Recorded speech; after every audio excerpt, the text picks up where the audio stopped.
샌프란시스코에 49ers라는 풋볼팀이 있습니다. 이 이름이 49ers라는 이름이 붙여진 그 유래를 아십니까? 샌프란시스코에서 서북쪽으로 한 120마일 정도 가면 콜로마라는 작은 동네가 있습니다. 그 동네에서 마샬이라는 목수가 그 동네 개울에서 금괴를 주었다는 소문이 미국 전역에 퍼진 거예요. 그러니까 야, 어떻게 금이 있는 그 개울이 있냐 하면서 사람들이 미국 전역에서 사람들이 몰려들기 시작을 했습니다. 자, 그 거점이 샌프란시스코인데 샌프란시스코가 1848년까지만 해도 800명 정도밖에 사람들이 살지 않았다라고 합니다. 그런데 그 다음에 1849년에 그 샌프란시스코 인구가 5만 명이 되어졌습니다. 그로부터 7년 후인 1855년에는 30만 명으로 큰 도시가 되어졌습니다. 자, 그때 사람들이 몰려들기 시작했던 1849년 이제 49 그때에 몰려왔던 노다지를 찾아서 몰려왔던 사람들을 일컬어서 49ers라는 이름이 붙여졌고 그것이 샌프란시스코 풋볼팀의 공식 명칭이 되어졌습니다. 자, 165년 전 캘리포니아에 불어닥친 골드러시로 인해서 돈을 번 사람은 이 49er 그때 모였던 사람이 아닙니다. 그 당시에 거친 환경 가운데서 이 일을 하면서 찢어지지 않는 바지, 이 청바지를 만든 사람이 있었는데 그 사람이 리바이 스트라우스라는 젊은이였습니다. 이 사람은 자신의 이름을 따서 리바이라는 회사를 만들어서 사람들에게 청바지를 팔면서 그 일들을 하는데 도움을 주었습니다. 그리고 이제 금을 캐면서 있다 보니까 이 금을 이제 바꾸고 사고 이렇게 하는 은행 같은 게 필요하잖아요. 그래서 그때 두 명의 젊은이가 헨리 웰스와 윌리엄 파고라는 두 젊은이가 이 광부들에게 돈을 빌려주고 돈을 보관해주고 이것을 해주는 그런 역할들을 하면서 웰스 파고라는 은행이 만들어졌습니다. 당시 사람들은 금을 찾아서 돈을 벌려고 사람들이 모여왔는데 물론 이제 금을 캐서 돈을 번 사람도 있었지만 실제적으로 큰 돈을 벌고 성공한 사람은 누구였는가 하니 리바이라는 사람과 웰스와 파고 이 세 명의 젊은이가 사실은 궁극적으로 성공을 하게 되었습니다. 자, 제가 이 말씀을 드리는 이유가 있습니다. 우리가 지금부터 이제 왜 시리즈, why, 왜 이런 일들이 났을까에 대한 그러한 이제 설교를 할 겁니다. 사실은 이 설교 자체가 논쟁적이에요. 왜 그랬을까? 논쟁적이고 그죠? 비판하고 이렇게 하는 일종의 변증 설교가 됩니다. 이제 그렇게 하다 보면 이 설교 시간에 은혜가 떨어질 수 있어요. 이 설교는 은혜를 받아야 돼. 우리가 뭐 강의도 아니고 그렇잖아요. 사실은 예수님께서 오시고 난 다음에 그 초대교회로 넘어가면서 많은 이단들이 생기고 많은 신학적인 논쟁이 있으면서 그 초대교회의 초기에 굉장히 많은 논쟁들이 있었습니다. 그러니까 하나님이 어떤 분인가 이 논쟁을 하면서 어떤 이단적인 사상들이 있었고 예수님이 어떤 분인가 기독론에 대한 것, 뭐 여러 가지 삼위일체에 대한 논쟁, 그 논쟁들이 있을 때마다 계속적으로 이 설교자들은 또 이 목회자들은 예수 그리스도가 어떤 분인지 계속 논쟁적으로 잘못된 것을 비판하고 이런 설교를 하면서 예수님의 설교 방식이 설교의 방식을 잃어버렸습니다. 한 200~300년 동안 그걸 잃어버렸어요. 왜? 계속 변증하고 논리적으로 수사학적으로 말하다 보니까.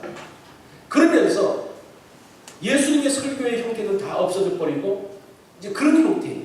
논리적이고 수사학적이고 그런 설교가 한 오랜 기간 동안 한 1000몇 년 동안 계속적으로 흘러오다가 최근에 한 40년 전부터 예수님의 설교 방식이 무엇인지를 찾기 위한 그 운동이 사실은 생기기 시작을 했습니다.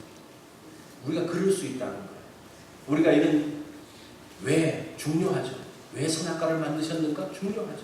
또 여러 가지 많은 의문에 대한 것들을 이번 이제 Y 시리즈를 통해서 이야기할 건데, 그때마다 우리가 잘못된 것을 꼬집고 이야기하고 할 때 이런 변증적인 것만, 무엇을 따지는 것에만 있는 게 아니라 왜 이런 일들이 일어나는 것에 대한 하나님의 의도를 알고, 그게 중요한 거예요.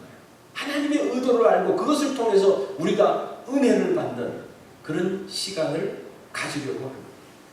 그래서 여러분들이 초점을 잘 맞추셔야 돼요. 이렇게 논쟁적인 것도 있지만 마지막에는 은혜를 받고 하나님의 의도하심을 통해서 야, 하나님께서 이래서 이것을 준비하셨구나라는 것을 아는 그러한 시간이 되어지기를 바랍니다. 신학 세계에 있어서 영원한 논쟁거리가 있다면 바로 이 선악과 논쟁입니다. 하나님께서 왜 선악과를 만드셨나? 사실 이 선악과를 통해서 죄가 들어왔잖아요. 그것 때문에 사람이 굉장히 갈등과 고통과 어려움 가운데 들어왔습니다. 도대체 왜 선악과를 만드셨는가? 선악과가 없었다면 무엇도 없었을까요? 죄도 없었겠죠. 왜 선악과를 만들었어?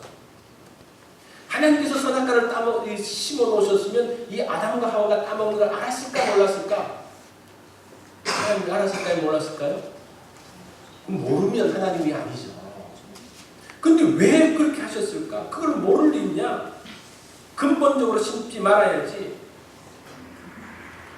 하나님도 실수하신 게 아닌가? 선악과도 없고 먹지 말라는 명령도 없고 그걸 따먹는 여자도 없었다면 죄가 없었을 건데, 선악과를 왜 주셔가지고 자유의지는 왜 주셨는지, 여자는 왜 만들었는지, 이런 논쟁도 불평. 선악과는 과연 어떤 과실일까? 사과일까? 아니면 다른 것일까? 아니면 상징일까? 뭐 이런 논쟁들이 얼마나 많은지 몰라요. 사실 이런 문제는 믿는 사람뿐만 아니라 불신자들까지도 갖고 있는 문제입니다. 저는 어릴 적에 성경을 보면서 성경을 읽다 보면 의문스러운 게 있잖아요. 근데 의문스러운 게 있으면 죄인 줄 알고 기도를 했어요. 하나님 절대 의문을 갖지 않도록 도와주세요. 사실 우리가 성경을 보면서 의문을 갖는 것은 당연한 겁니다. 근데 그 의문을 해소를 해야 돼요. 근데 이단들이 교묘하게 이런 의문을 갖고 있는 것을 가지고 우리를 미혹시킨다. 그래서 그런 의미에서 우리가 이런 왜 시리즈를 통해서 우리가 궁금했던 것들을 하나씩 알아가려고 합니다. 자, 선악과에 대한 문제를 오늘 한 4가지 정도에서 다루려고 합니다. 더 많은 것도 있겠지만 제가 주보에 그것들을 실어놨습니다. 하나님께서 왜 선악과를 만드셨는가? 만들지 않았다면 죄를 짓지 않았을 것인데 왜 만드셨냐? 이 첫 번째 우리가 생각할 거고, 두 번째는 아담과 하와가 선악과를 먹기 전에 선과 악을 구별할 수 있었을까 몰랐을까? 만약에 선과 악을 몰랐다 그러면 그건 죄가 성립이 안 되죠. 그죠? 알았을까? 세 번째는 아담과 하와가 선악과를 먹고 하나님처럼 되었을까? 이거 궁금하죠. 네 번째 마지막으로는 하나님은 왜 용서하지 않았을까? 한 번 실수한 건데 하나님 뭐 그렇게 박하게 한 번 실수한 걸 가지고 그렇게 하셨을까?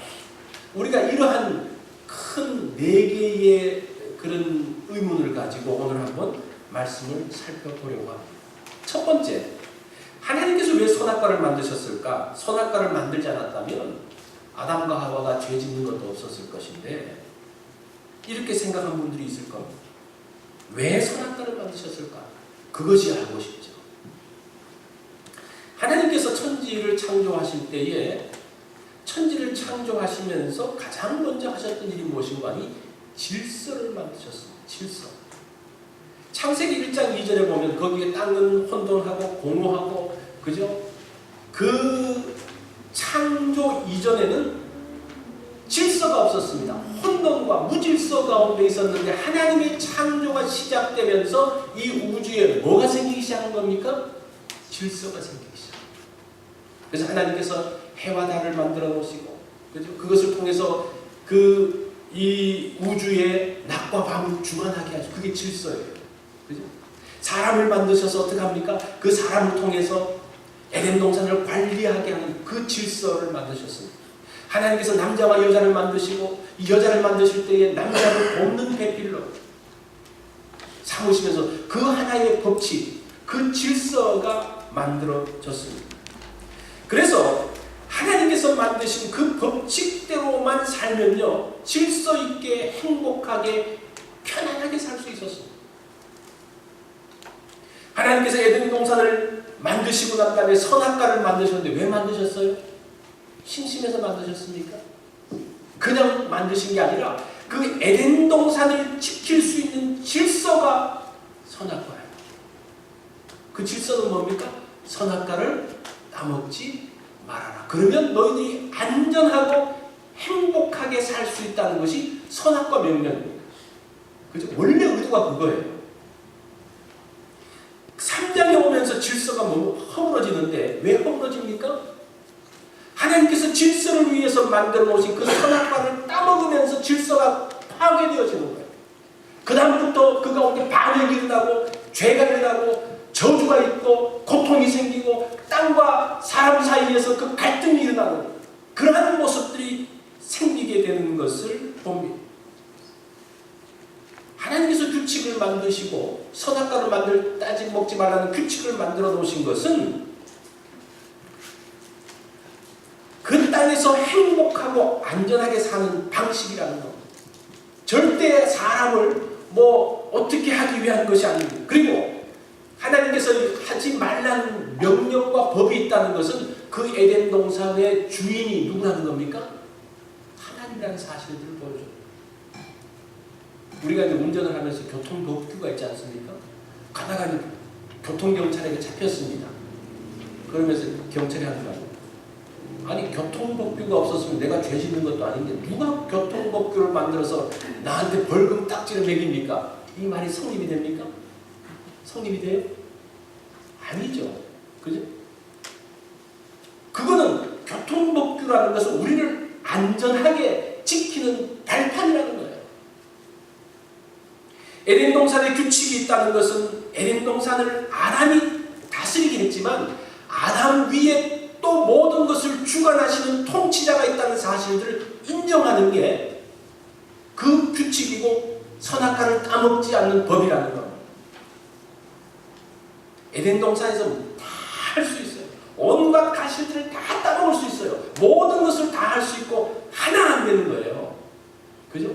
그런데 이 사탄이 하는 게 무엇인가 하니? 먹지 말라 하더냐? 뭔가 굉장히 안 되는 법이 많은 것처럼 그런 뉘앙스를 주는 거예요. 하나만 안 지키면 돼요. 하나만. 그 하나를 안 지키는 거예요. 그 하나를 안 지키는 거예요. 그 하나만 지키면 에덴 동산이 질서 가운데서 행복하게 있습니다. 그런데 그것을 어긴다는 것은 하나님을 거부하는 거예요. 선악과 그냥 궁금해서 그 정도가 아니라 그 하나의 하나님께서 만드신 그 질서 그 하나만 지키면 되는데 그것을 안 지켰다는 것은 전부를 거부한 거잖아요. 그것 때문에 선악과를 따먹은 사건은 심각한 겁니다. 선악과는 아담의 죄를 짓게 만든 흉물이 아니라 에덴 동산의 질서를 지켜주는 안전판이 되는 것을 봅니다. 이게 선악과를 만든 이유예요. 이 왜 선악과를 만들었느냐? 질서 때문이죠. 안전하고 행복하게 살기 위해서 만드셨다는 겁니다.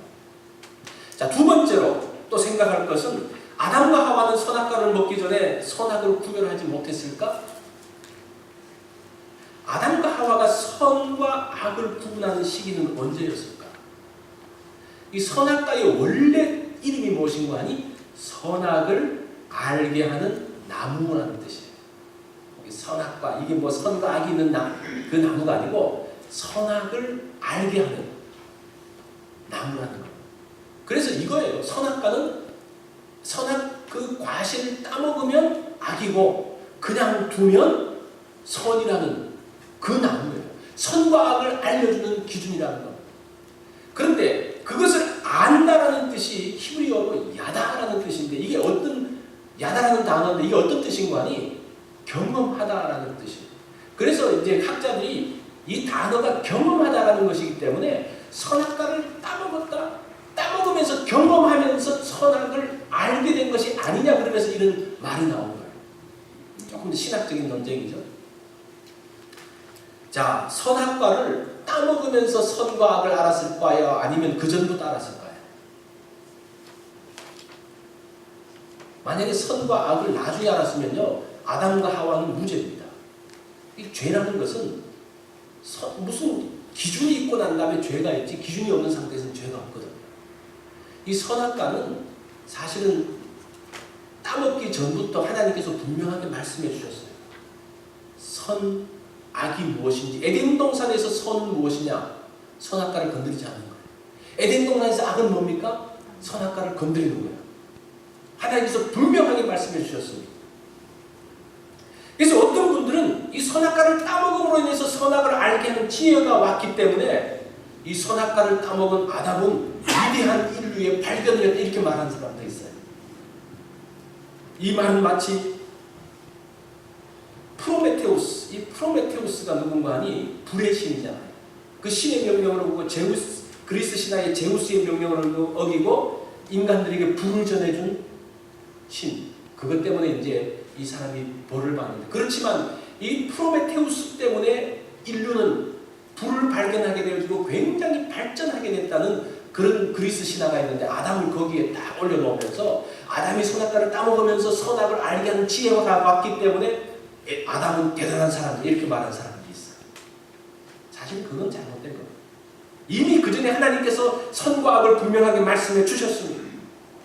무엇이 선, 악의 기준입니까? 하나님 말씀이에요. 선과 악, 진리와 비진리, 누가 그것을 가릅니까?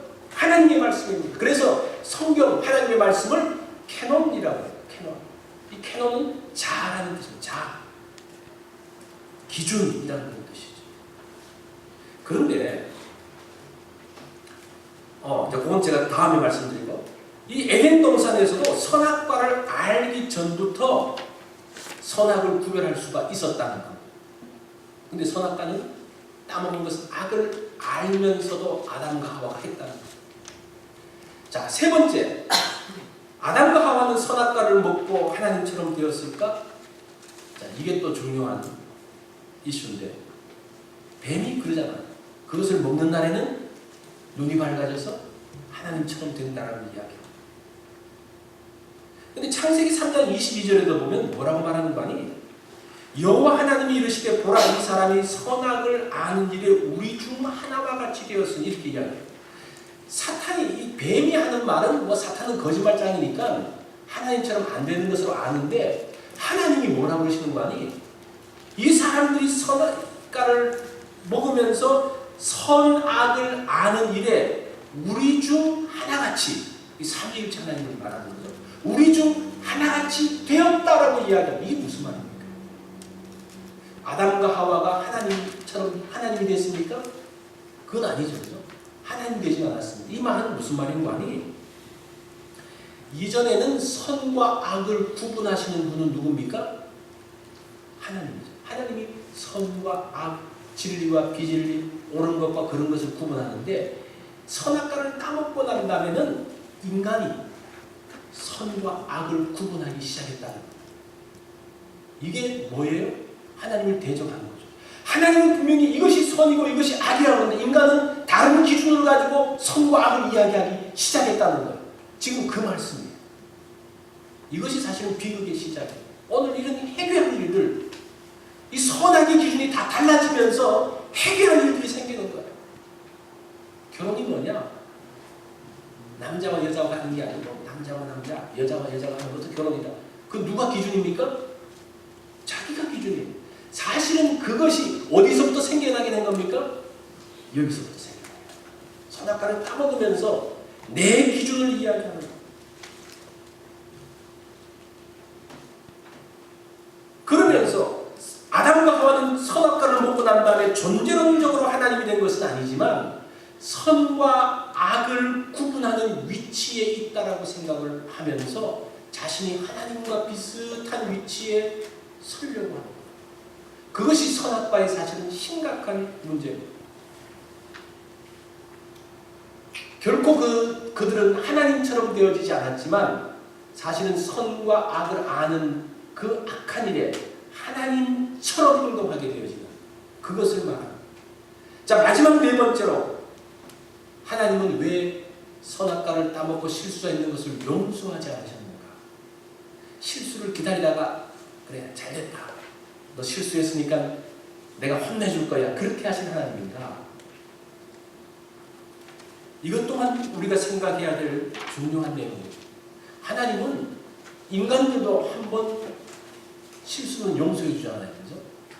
근데 하나님이 그렇게 박한 하나님이신가?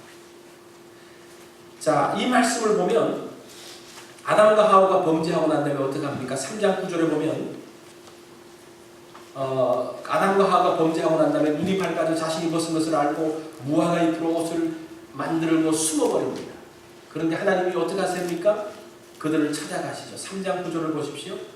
여호와 하나님이 아담을 부르시며 그에게 이르시되 내가 어디에 있느냐. 3장 11절에 보면 내가 내게 먹지 말라 명한 그 나무 열매를 내가 먹었으니, 지금 하나님께서 먼저 아담과 하와를 찾아가십니다. 네가 어디 있느냐? 너 왜 먹었어? 하나님께서 그거 몰라서 묻습니까? 사실은 이 말은 기회를 주십니다. 어디냐? 너 왜 먹었어? 이게 지금 벌을 주려고 하는 말이 아니고 너 한번 이야기 한번 들어보자. 내가 한번 너한테 기회를 줄 테니까 너 잘못했다고 이야기하라. 하나님께서 아담과 하와를 찾아오실 때에 지금 하나님은 인간에게 자유의지를 주셨잖아요. 그죠? 자유롭게 자기가 선택할 수 있는 것을 주셨어요. 그런데 그 자유의지를 가지고 인간이 뭘 합니까? 범죄합니다. 하나님을 반역합니다. 그래서 하나님께서 한번 기회를 주시면서 그래, 네가 하나님께서 주신 자유의지를 가지고 반역했지만 내가 한번 기회를 주겠다. 하나님이 주신 자유의지를 가지고 회개하고 돌이키고 잘못했다고 한번 해라. 이거잖아요. 이게 지금 기회를 주시는 거예요. 그런데 기회를 줄 때 답변이 뭡니까? 12절. 아담이 이르되 하나님이 주셔서 나와 함께 있게 하신 여자라. 그가 그 나무 열매를 내게 주므로 내가 먹었나이다. 어떻게 이런 답변을 할 수 있어요? 하나님 너 왜 그랬어? 그런데 하나님 제가 따먹은 건요, 하나님이 줘서 만든 그 여자 때문에 내가 따먹었습니다. 지금 책임을 누구한테 전가합니까? 누구한테 전가해요? 여자를 넘어서 누구한테 전가해요? 여자를 준 하나님께 책임 전가합니다. 여자에게 묻습니다. 너 왜 먹었어? 뱀이 나를 꾀므로, 요거를 그대로 말한다면 하나님이 만드신 뱀이 나를 꾀므로 먹었습니다. 이 하와도 지금 책임이 누구한테는 지금 넘어가고 있습니까? 하나님께. 하나님이 뱀만 안 만드셨으면, 아담은 하나님이 여자만 안 만드셨으면, 여자를 만들면서 뼈 중에 뼈요, 살 중에 살이 이렇게 말할 때는 언제고? 자, 아담과 하와는 하나님께서 주신 두 번의 기회를 변명과 책임 회피로 사용해버렸습니다. 오히려 하나님 때문에 선악과를 먹었다고 하나님을 대적하고 있습니다. 이 보세요. 이 선악과를 따먹은 것이 뭐 하나님이 실수해서 뭘 어떻게 해서가 아니라 지금 이 선악의 기준을 누가 정하고 있어요? 내가 이 선악과를 따먹은 그 기준을 하나님의 기준으로 말합니까? 자기 기준으로 말합니까? 자기 기준. 이게 타락한 인간의 모습이에요. 이때부터 인간은 핑계를 대면서 남의 탓을 하면서 살게 되어졌습니다. 그래서 우리가 핑계대고 남의 탓하고 그런 거 보면서 우리가 뭘 봐야 돼요?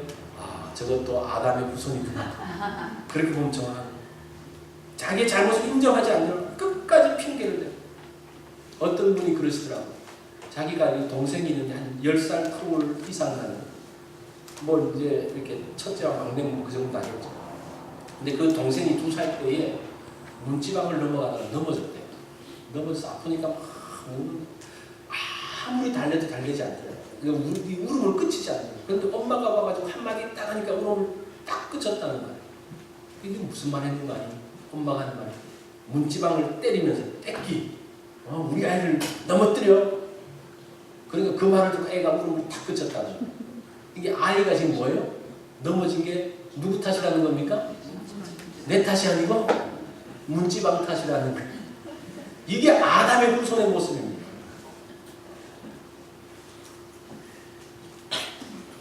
아담의 모습을 다시 한번 보겠습니다. 아담이 두 가지 잘못을 저질렀어요. 첫 번째는 선악과를 따먹은 것 첫 번째 잘못이었어요. 두 번째는 기회를 줬는데 어떻게 합니까? 잘못을 인정하지 않고 회개하지 않고 끝까지 변명했다는 겁니다. 자, 보세요. 이 둘 중에 어떤 죄가 더 큽니까? 1. 선악과를 따먹은 죄. 2. 회개하지 않고 끝까지 책임 회피한 죄. 1번이 큽니까? 2번이 커요? 2번이 크죠. 2번이 크죠. 실수하고 잘못하고 또 하나님 부르시잖아요. 회개하고 잘못을 고백하고 회개하면 용서하시잖아요. 그런데 어떻게 합니까? 끝까지 버티는 거예요. 끝까지 안 했다고 그러는 거예요. 하나님이 주신 기회를 버리는 것, 그게 훨씬 심각한 겁니다. 아담의 이런 태도는 죽어갔다는 거예요. 남편의 최고의 덕목이 뭡니까? 가정을 이루는 남편, 가장의 최고의 덕목이 뭡니까? 책임지는 거예요. 책임지는 거예요. 하와 때문에 따먹었지만 이 남편이 어떻게 됩니까? 잘못했습니다. 책임을 져야죠. 누군가가 책임져야 돼요. 잘못했습니다. 용서해 주십시오. 이게 남편의 바른 태도. 그래서 성경이 뭐라고 말합니까? 남편이 아내의 머리가 된다는 말이 그런 말이에요. 이걸 잘못했으니까 남편이 아내의 머리가 된다 그래서 아내를 억압하고 아내를 좌지우지하고 아내의 위에 있으려고 하는 게 그게 아니라 자기가 모든 것들을 책임지는 마음, 그것이 머리가 되는 거예요. 우리 인생을 살다 보면 많은 문제가 있죠. 실수도 있습니다. 실패할 때도 있어요. 그거 어떡합니까? 그런데 그때에 환경 탓하고 남의 탓하고 부모 탓하고 아내 탓하고 남편 탓하고 그러면 이게 되겠습니까? 안 되겠습니까? 이게 지금 뭐라는 겁니까? 아담의 죄의 피가 흐르는 거예요. 책임 전가하는 그런 악한 피가 흘러나오는 겁니다. 혹시 우리가 남편이 이제 아내와 있을 때 남편이 잘못을 인정할 때에 아내가 드디어 나한테 굴복하는구나 박수 치지 말고 역시 우리 남편 책임지려고 하는구나 그러면서 격려하고 세워줘야지 아담 신드롬이 끊어져요. 아시겠습니까? 우리 자녀들에게도 그거를 알려줘야 돼요. 끊임없이 탓하면서 핑계하면서 하는 것에서부터 끊어버리는 것. 그것이 아담으로부터 흘러나오는 그 피를 끊는 거예요. 사실 예수 그리스도가 그 일을 하셨어요. 예수님이 책임지시잖아요. 예수님은 원래 죄가 없으신 분인데 어떻게 합니까? 세상의 모든 죄를 지고 인류의 모든 죄를 지고 가시는 겁니다. 혼자서 그 모든 것을 걸머지고 가시는 거예요. 책임지시는 거예요. 누구도 책임지지 않고 아담부터 시작해서 지금까지 예수님의 시대까지 누구도 책임지지 않고 책임 전가하고 있었던 것을 예수님이 다 붙들고 책임지고 가시는 거예요. 그러면 사탄이 뭐라고 그럽니까? 너 왜 책임지냐? 너 책임져서는 안 돼. 너도 남의 탓하면서 그렇게 해서 절대 십자가 져서는 안 돼. 이게 지금 사탄의 유혹이에요. 그것이 아담과 하와에게 말하는 것 똑같은 거예요. 누구도 책임져서는 안 된다. 회피해야 된다. 여전히 죄 가운데 있어야 된다. 하나님을 반역하고 하나님을 대적하는 가운데 있어야 되는 거야. 이게 사탄의 유혹이에요. 근데 예수님께서 어떻게 하십니까? 그 모든 것들을 다 지시면서 자기를 죽이려는 그 사람들 십자가에서 뭐라고 말합니까? 저들의 죄를 용서하여 주십시오. 저들이 알지 못해서 내가 그것을 다 쥐고 가겠습니다. 그게 예수님께서 하시는 거예요. 그러면서 죄의 무리가 끊어지고 있는 것을 보고 하나님께서 선악과를 먹은 잘못에 대해서 회개하지 않고 책임을 전가한 아담과 하와에게 어떻게 하십니까? 벌을 주시는 거예요. 에덴 동산에서 쫓겨나고 더 이상 영원한 생명을 얻지 못하고 저주받은 땅에서 살게 하십니다. 그런데 그렇게 하고 나서 쫓아내고 난 다음에 하나님께서 뭘 하십니까? 그 전에 뭘 하십니까? 이 죄 짓는 걸 보면서 뭐 하십니까? 짐승을 잡아서 가죽옷을 만들고 있어요. 그게 무엇인가? 단순하게 옷이 없어가지고 자꾸 이렇게 나무로 만들면 자꾸 부스러져가지고 옷을 만들어주는 그 사건이 아니라 이것은 하나님께서 속죄 제사를 드리고 있는 거예요. 속죄 제사를 드리고 있는 모습이라는 거예요. 지금 아담이 끝까지 이렇게 하니까 하나님께서 아담을 대신해서 한 짐승을 잡아서 그를 죽이시고 그 아담의 그 모든 죄를 이 짐승에 놓고 다 죽이시고 그에게 그 옷을 입혀주고 이게 십자가 사건, 십자가의 사건을 보여주고 있는 거예요.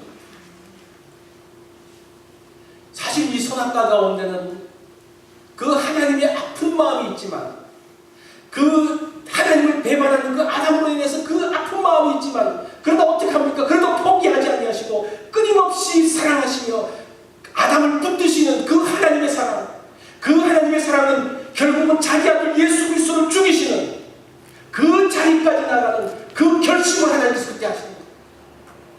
사실은 다 아셨을까? 아셨죠. 그러면서 하나님께서 뭐까지 계획하고 있었습니까? 자유의지를 포기하지 않고 어떤 분은 자유의지를 안 줬으면 좋을때 참 그럴 때가 있어요. 우리가 어떤 거를 좀 극복하지 못하고 어떤 생각이 드는 거 아니에요? 이거를 할 수 없는 내가 그냥 로봇가 돼서 악한 거를 안 했으면 좋겠다 이런 생각이 들 때가 있잖아요. 그렇지만 우리의 자유의지는 어떤 거하고도 바꿀 수 없는 가장 소중한 거, 가장 가치 있는 거예요. 이 자유 때문에 사람들이 목숨을 걸고 투쟁하잖아요. 이것을 하나님께서도 너무나 소중한 줄 알기 때문에 포기하지 않으시는 거예요. 그것을 주시는 거예요. 그런데 그 자유의지를 가지고 이 사람들이 어떻게 사용합니까? 악하게 사용할 줄을 알면서도 주시는 거예요. 그래서 어떻게 하십니까? 그것을 알기 때문에 그 모든 죄를 한 짐승에게 다 씌워서 한 사람에게 다 씌워서 하나님의 아들 예수 그리스도에게 다 씌워서 그 죄의 문제를 해결하고 여전히 그 자유의지를 가지고 하나님을 찬양하기를 원하고 하나님 앞에 나오기를 원하는 것, 그것이 하나님의 선악과 사건 가운데 있었던 스토리입니다. 사실 사람들이 이 선악과만 생각하는데 사실은 선악과 이후에 있었던 그 사건, 짐승을 잡았던 그 사건, 하나님의 그 희생, 하나님의 아픔, 하나님의 사랑이 이 가운데 있는 것을 봅니다. 사실 이 선악과 사건은 정말 우리를 감격하게 우리에게 소망이 되어지는 그런 사건이 되어졌습니다. 왜 선악과를 만드셨을까? 선악과는 하나님의 법을 지키는지 지키지 않는지를 가늠하는 거예요. 하나님이 뭐 어려운 법들을 그냥 복잡하게 만들어 놓으셨습니까? 그렇지 않습니다. 단순하게 하나, 그리고 동산중앙에 크게 보면 금방 알 수 있을 정도로 선과 악을 분명히 주셨어요. 그런데 그거를 따먹었다는 것은 뭡니까? 대놓고 하나님하고 붙어보자는 거예요. 대놓고 하나님께 반응하자는 겁니다. 그런 아담은 잘못된 거죠. 끝까지 하나님께서 잘못을 지적함에도 불구하고 끝까지 버티면서 내가 아니고 하나님 때문에 죄를 졌다고 하는 그 아담, 그것에 그 아담이 얼마나 악한지를 보여주는 게 선악과 사건. 그 모습이 지금 누구의 피에 흐른다는 겁니까? 우리 피에 지금 흘러가고 있다는 겁니다. 선악과 사건은 비극으로 끝나지 않았습니다. 하나님은 아담과 하와를 위해서 한 짐승을 잡았어. 속죄 제사를 드리고 그의 죄를 용서하시고 아담과 하와가 버티니까 어떻게 합니까? 억지로 그렇게 하시는 거예요. 그러면서 가죽옷을 입히시고 죄인들을 향한 하나님의 사랑, 선악과 사건. 선악과의 핵심은, 선악과 사건의 핵심은 선악과가 아니에요. 사실은 생명나무입니다. 너무 선악과 때문에 말들 하니까 생명나무도 뭔지 모르고 그런데 사실은 생명나무. 더 중요한 것은 아담의 죄를 위해서 속죄양이 되신 예수 그리스도. 그것이 이 선악과 사건을 통해서 우리에게 주시는 교훈. 이 선악과를 통해서, 선악과 사건을 통해서 죄가 왔죠. 그로 인해서 인간의 불행이 시작되어지고, 갈등이 시작되어지고, 저주가 시작되어지고, 고통이 시작되어졌습니다. 그러나 그거와 함께 하나님은 무엇을 준비하셨습니까? 하나님의 또 다른 구원의 길을 준비하셨습니다.